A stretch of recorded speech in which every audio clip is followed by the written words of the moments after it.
My story is one of hope, but to be honest, when I was living through it, it never felt like that, not at the time.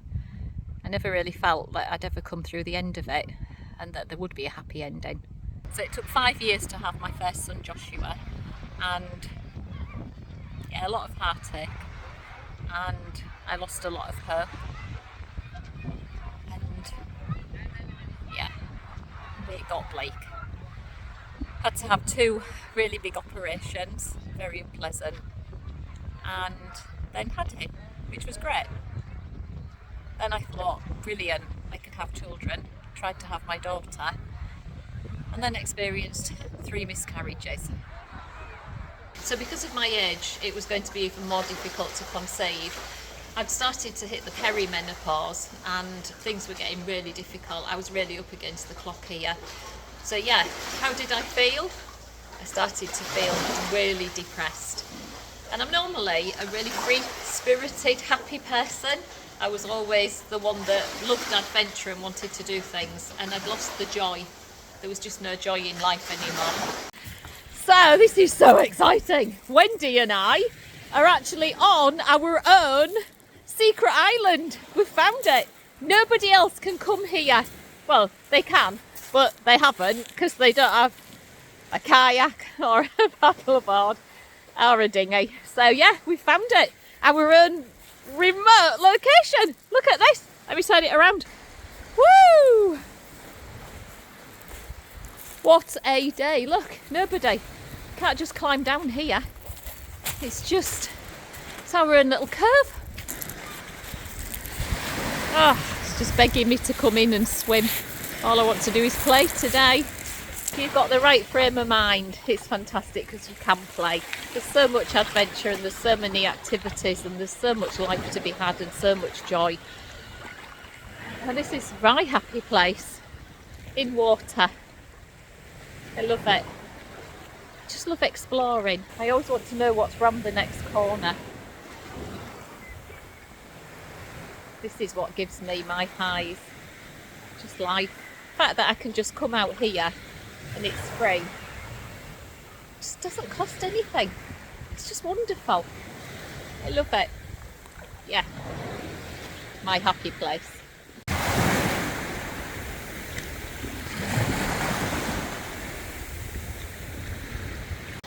So for somebody that's got a lot of free child in them, actually having the joy taken away from your life is something that's really difficult, and yeah, it's just difficult to understand and difficult to live with really. And I felt robbed, I must admit. I wanted that joy back. I didn't honestly think that it could ever come back unless I had a baby, and I just started to get more and more depressed, and it was just like going down a dark hole, and there was nobody that could help me. Nobody. The doctor couldn't, my husband couldn't, my family didn't know what to do, what to say. Everyone just kept saying, you just need to accept that you're maybe not going to be able to have a child and you should just give up. But I couldn't give up. I was always a fighter. I had inner strength and determination, and I think ultimately it's probably what got me through that.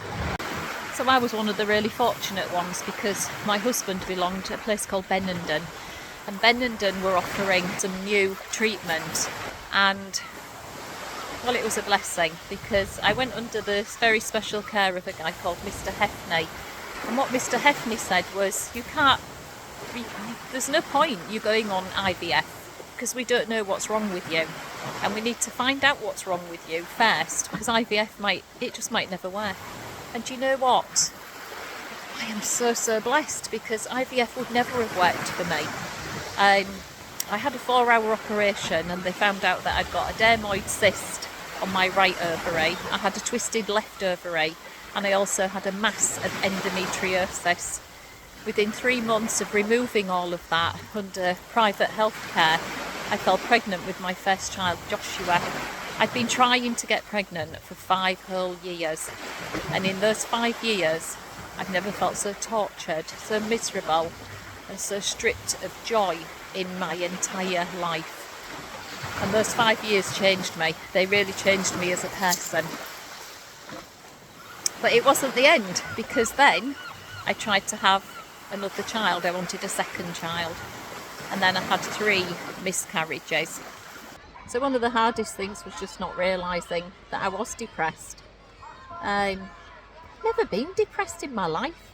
And then the menopause came and I wasn't able to conceive, and I didn't really feel like a failure, but I just felt miserable all the time. Just miserable. There was just no way out. And the only way out for me was just to have a baby. So I guess paddleboarding helped to save me, really. I love water, and I just love life. I was able to find that again. It did come at a cost. It did take a really big piece of me away.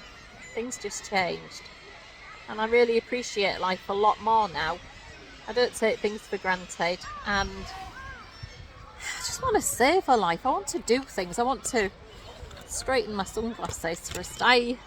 Yeah, I just want to enjoy. I just want to do. I just want to grab the moments.